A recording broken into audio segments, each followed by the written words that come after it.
5:17 a.m. The 25th of January, 2026. The Belgorod Air Defense Base, located about 26 miles north of the Ukrainian border, erupted in a moment that would mark the night. The Oreshnik battery, Russia's newly touted invulnerable hypersonic intermediate-range ballistic missile system, a multi-billion-dollar weapon once boasted by Putin as untouchable and hypersonic, was now nothing more than a towering column of fire, rising thousands of feet and tearing through the darkness. The secondary explosions that followed were so powerful they were clearly registered in the data of civilian seismic stations, military monitoring systems, and NATO surveillance networks across Western Russia and Eastern Europe. In a matter of minutes, a symbol of carefully projected power had been reduced to a shockwave felt far beyond the blast site itself. Ukraine didn't just intercept a Mach 10 missile. They turned the entire weapons stockpile at this most critical battlefield into a massive, uncontrollable torch before Russia even realized what had happened. And the craziest part is, it only took 2 F-16 seconds operating safely from their own backyard, together with drones, concentrating strikes directly on key links in the energy infrastructure targets, capable of throwing the entire system behind them into disarray within just a few hours. To understand how this catastrophic incident unfolded, we need to look at what Russia did in the very first days of the new year, actions that pushed Ukraine to respond with such a powerful strike. While the entire world was focused on reports that direct negotiations between Russia, the United States, and Ukraine were taking place in Abu Dhabi, United Arab Emirates, UAE, Russia launched a massive wave of attacks, a total of 375 unmanned aerial vehicles and 21 missiles. Most notably, Russia also deployed modern weapons that have rarely appeared in recent months, including the Zircon ballistic missile and Kh-22, Kh-32 cruise missiles. The assault targeted the country's 2 largest cities, Kyiv and Kharkiv, severely damaging the energy system and leaving more than 1.2 million households nationwide without electricity. In Kyiv alone, thousands of buildings were left without heating, water, and power in brutal winter conditions, with temperatures plunging to around 14 degrees Fahrenheit down to -4 degrees Fahrenheit. This is Putin's highest pressure, top-tier strategic show of force. He placed the first fully operational Oreshnik battery on a fortress-like position right along the border with Ukraine and Eastern Europe. For those who haven't been following the Kremlin's press briefings, Oreshnik is being framed as the final weapon. We're talking about a solid fuel monster, reportedly capable of re-entering the atmosphere at Mach 10 over 7,600 miles per hour. It carries multiple re-entry vehicles that can be independently targeted, meaning a single missile can release 6 separate warheads onto 6 different cities at the same time. Putin calls it a miracle weapon that no Western defense system can intercept once it reaches the upper layers of the atmosphere. And by moving these 10 mobile launchers to Belgorod, less than 30 miles from Ukraine, Moscow is effectively placing a knife to the throat of every European capital. Despite their terrifying power, Russia didn't leave these assets standing there on their own. Belgorod was built into a high-tech fortress. To protect equipment worth billions of dollars, they deployed a 3-layer defense system. The first layer consisted of 3 S-400 Triumph battalions, using the distinctive tombstone-shaped radar designed to track hundreds of targets at the same time. Then they added Pantsir S-1 and Tor M2 systems for close-range protection, handling threats that slipped into the final engagement zone. In theory, this kind of layered defense creates a no-fly zone that feels virtually impenetrable. For any traditional military planner, striking this location would be seen as an impossible mission. However, Ukraine's Supreme Command was never looking for a traditional dogfight. They understood clearly. Russia had spent nearly a year burning through billions of dollars and countless man-hours just to assemble these 10 special launchers into a single operational cluster. So Ukraine had no intention of taking a swing for show or charging into a direct contest of strength. They wanted to strike at the exact moment Russia felt most confident, when everything was ready, heavy, unwieldy, and too slow to adapt. Ukraine's plan sounded simple, but it was bold to an extreme. Don't hit the moment the launchers arrive, don't strike while they're still moving, And don't try to seize advantage through a rushed head-on clash. They waited. They waited until every launcher had been refueled, fully loaded, and fixed into position, meaning the moment they were standing still, most visible, and more importantly, the moment the entire system, logistics, security, alert cycles had settled into routine. To make that happen, Ukraine prepared a separate strike package, tightly coordinated between two F-16 Block 7,072 seconds, the most advanced variant in the air, and 10 long-range, one-way attack drones.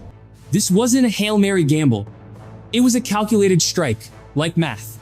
Apply pressure from a distance, stretch the air defense network thin, force the enemy into mistimed reactions, then deliver the main blow into the most critical link. And this is the key point Russian planners missed. Ukraine would not fly straight into the S-400 sights. They weren't playing whoever is stronger wins. They were playing whoever gets forced into guessing wrong loses. The board had already been set, just a handful of far cheaper attack assets, placed in the right positions at the right time, facing a cluster of systems Russia considered untouchable. As the sun began to set on January 24, the first shadows of vehicles rolled out from a secret runway in Sumy. No cheering, no spectacle, just one thing that felt unmistakably present, the sense that the hunt had begun. 11:30 p.m. A deserted runway near Sumy. The silence of Ukraine's nights was torn open by the steady buzz of gasoline engines. These were Lyuchi long-range UAVs, Ukraine's primary long-range strike workhorses. In essence, they were digital ghosts, costing around $15,000, built for one-way missions, flying hundreds of kilometers to find the exact target. The moment they took off, they didn't climb like conventional aircraft. Instead, they pressed down low, letting their flight control system switch into terrain-following mode. The altitude stayed chillingly low, about 43 meters. At that level, the UAVs nearly blended into the landscape, swallowed by darkness, broken up by forest strips, buried in rough horizons, and most importantly, hidden behind the curvature of the Earth. Flying that low let them slip beneath the optimal detection zone of long-range radars like the S-400, which are designed to spot targets at extreme distances when those targets are exposed at higher altitude. And over the next 3 hours, these UAVs moved with cold precision, combining high-accuracy inertial sensors with anti-jam GPS, constantly correcting their course moment by moment, as if every millisecond had been programmed to avoid any meaningful error. Without crashing into the air defense wall, Ukraine chose to move under its shadow. And right there in the low-altitude space where everything is easily dismissed, the first spear points were quietly pushing in, opening the path for the rest of the strike. But with only 6 UAVs, no matter how stealthy they are, it still isn't enough to punch through the 6th defensive layer. They need a distraction. They need a big brother to charge ahead, kick down the front door, and force the entire system to turn its head. And that's when F-16 number 1, callsign Red Hawk, appears. This Viper with tail number 7072 isn't just a fighter jet. It's more like a flying electronic warfare strike package. Under its wings, it carries 4 AGM-88 anti-radiation missiles. But the real trick is in 2 ADM-160 Mal-J jamming decoys. Imagine you're the commander of a Russian S-400 battery. What do you look for first? You sweep your radar for something big, high, and unmistakable, something that looks like a major strike package screaming in at high altitude. And at exactly 4:45 a.m., the F-16 gives them precisely what they fear. From a safe position inside Ukrainian airspace, the pilot releases 2 Mal-Js into the sky. These are programmable decoys. Each one is a small flying vehicle, but it can replicate the radar signature of a massive target, like a B-52, or in this scenario, an entire squadron of F-15 Eagles. On the radar screens at Belgorod, everything suddenly turns into chaos. They don't see 2 small objects. They see a full American-style strike package charging in at 25,000 feet.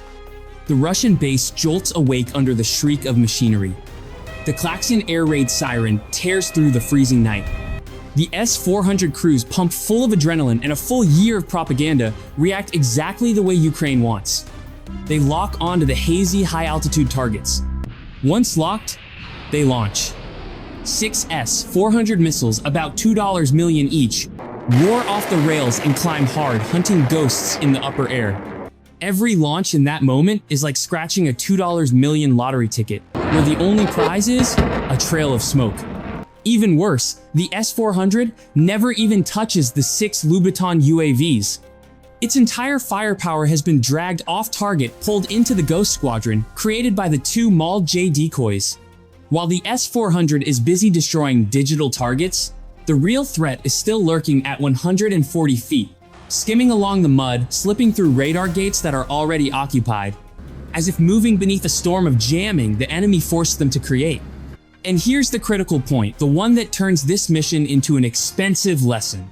The moment the Russian radar crew is still celebrating their victory over the high-altitude squadron, they suddenly realize the S-400 launch tubes are empty and it takes 45 minutes to reload. If you were the commander of that battery, and you just understood you threw $12 million into the sky without shooting down a single aircraft, while also falling into an out-of-ammo state, what would you do next? Would you stay and try to hold on with short-range fire? Or call for support and find a way to pull back? Write stay or run in the comments. Russians are whispering that the second act of this fireworks show has only just begun, because the Red Hawk isn't alone. Hanging in the air right behind it is the second F-16, a true sharpshooter, carrying heavy weapons that are about to turn Putin's hypersonic pride into a giant oven. Meanwhile, 6 Lyuti drones from the first wave are cutting through the final dead zone, the 12-mile ring around Belgorod. And this is where Ukraine's tactical move becomes even more precise. These 6 drones stop trying to hide. The moment they reach the inner perimeter, the flight control computer triggers a pop-up maneuver.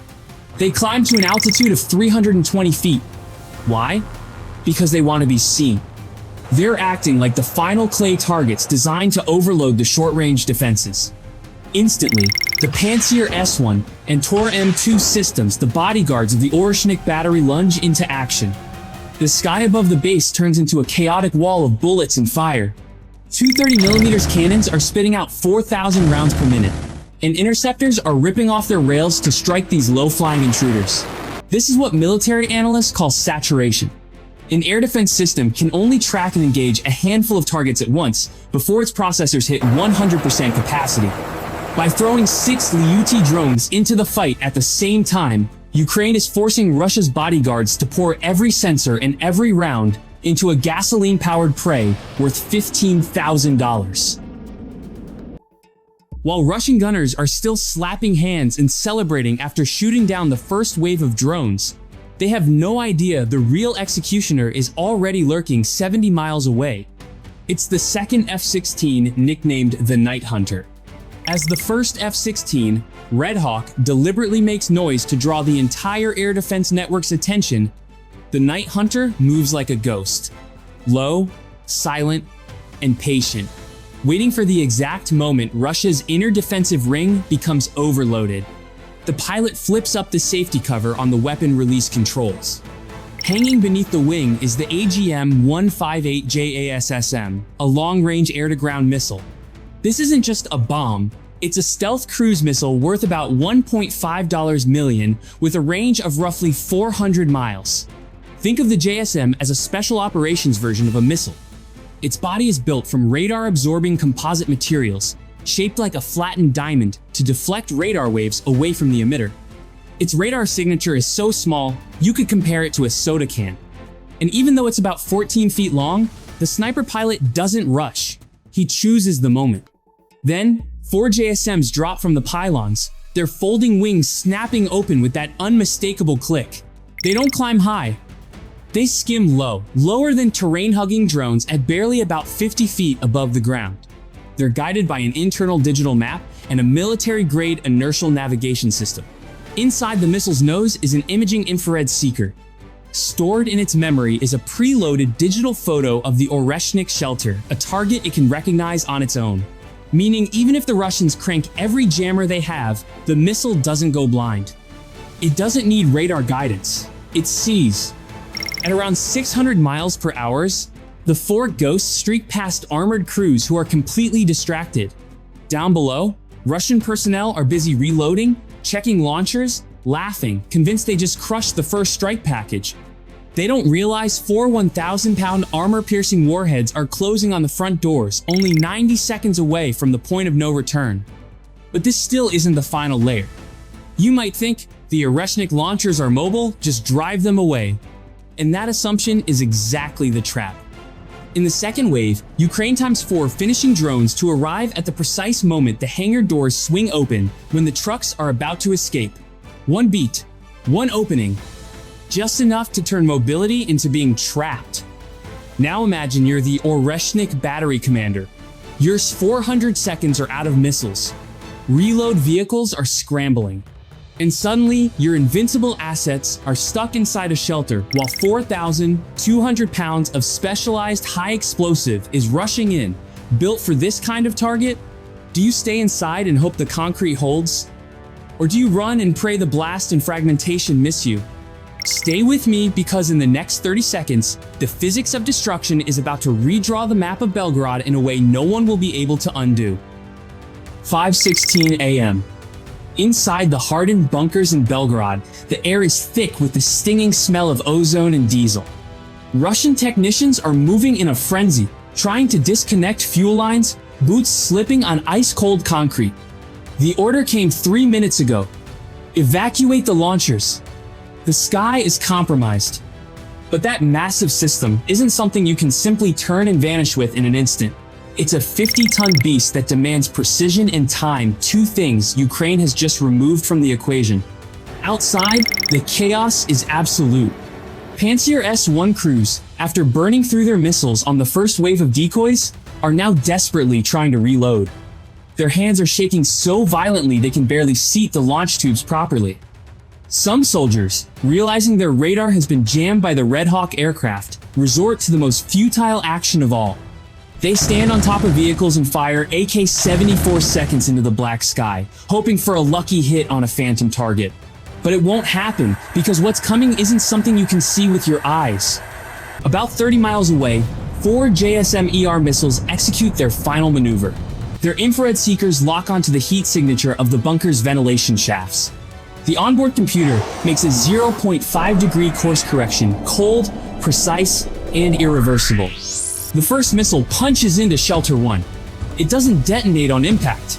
That would be too simple. Instead, it uses a specialized, programmable FMU-152 fuse. This intelligent brain calculates deceleration as the hardened nose penetrates reinforced concrete and 22 feet of earth. It waits until it is exactly in the center of the hangar, directly above the solid fuel rocket motor of an Oreshnik. Then it triggers. In that moment, the old logic of the battlefield stops mattering. The initial 1,000-pound blast is only the spark. The real horror begins when Oreshnik's solid propellant ignites. Unlike liquid fuel, something you can sometimes suppress, Oreshnik's propellant is a high-energy mixture of aluminum powder and ammonium perchlorate. In practical terms, it's a massive, explosive log, stretching for enormous length, burning at roughly 5,000 degrees Fahrenheit. And physics is unforgiving. Once that burn starts, it cannot be stopped. In milliseconds, the shelter becomes a high-pressure furnace. Steel hangar doors, each weighing several tons, are ripped from their hinges like paper and hurled 300 yards into the forest. A searing violet-white column of flame erupts through the roof, tearing into the clouds. But Ukraine still isn't finished. As the 2 missile launcher trucks slowly rumbled out of Bunker 4, their tires screeching and smoking as they surged toward the tree line, the second wave struck. 4 Ukrainian loitering killer drones already circling inside the rising heat shimmer from the fires snapped into pursuit. Through low-light cameras, Ukrainian operators in Sumy could clearly see the fleeing trucks in full retreat. Target locked. Strike authorized. The first drone dove, ignoring the armored cab and aiming straight for the exposed missile canister at the rear. A 75-pound armor-piercing warhead punched through the thin skin of the vehicle. The secondary detonation was so violent it kicked the heavy platform sideways, tipping a multi-ton machine like a toy. The second drone, then the third and fourth, followed the same pattern, hunting down the remaining support vehicles and fuel trucks. Inside Ukraine's command center, silence took over. No cheering. only the steady click of technicians logging seismic readings. Impact confirmed. The Belgorod air defense base was no longer a functional military asset. Structural compromise, 100%. The Night Hunter and the F-16 seconds, codenamed Red Hawks, rolled hard and pulled away. Behind them, the horizon burned in an angry orange glow. This wasn't simply a win in an air battle.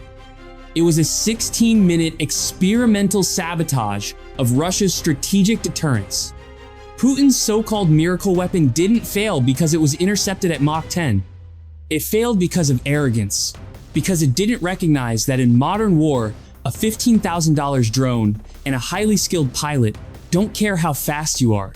They care how far you can reach. The Oreshnik battery was gone. But as the smoke began to clear, Moscow's real strategic nightmare was only starting to take shape. You can't simply order another Oreshnik battery.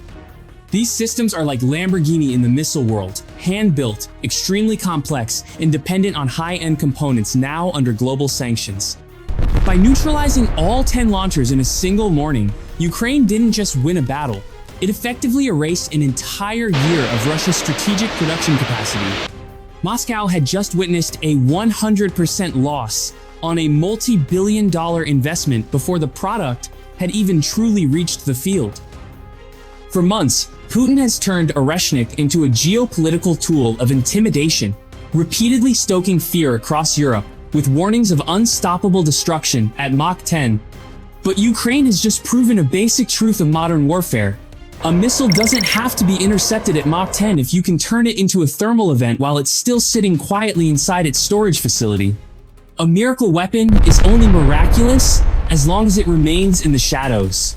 Once the secret is exposed, once it becomes a towering inferno visible from space, it stops being a symbol of power and turns into an extremely expensive burden. The shield that was marketed as untouchable has been cracked. And the hypersonic threat wasn't neutralized by some mystical technology, but by a few gasoline engines, precise coordination, and smart Western software. For military tech enthusiasts, the most interesting question is this: what was the real MVP of this operation? Was it the F-16 Red Hawks jamming technique that turned a $300 million S-400 system into something as useful as a sheet of paper? Or was it the JSM missile's precision when it found the exact fatal weak point, the small details that decide the life or death of an entire system? What about you? What do you think about Russia's modern air defense network as it takes failure after failure like this? Drop your thoughts in the comments below. And if you support the sharp minds in blue and yellow, the ones steadily rewriting the rules of the game, don't forget to hit like and subscribe. Because on today's battlefield, the most powerful weapon is no longer a hypersonic missile. It's a sophisticated strategy knowing exactly when and where to strike. Thank you, and see you next time.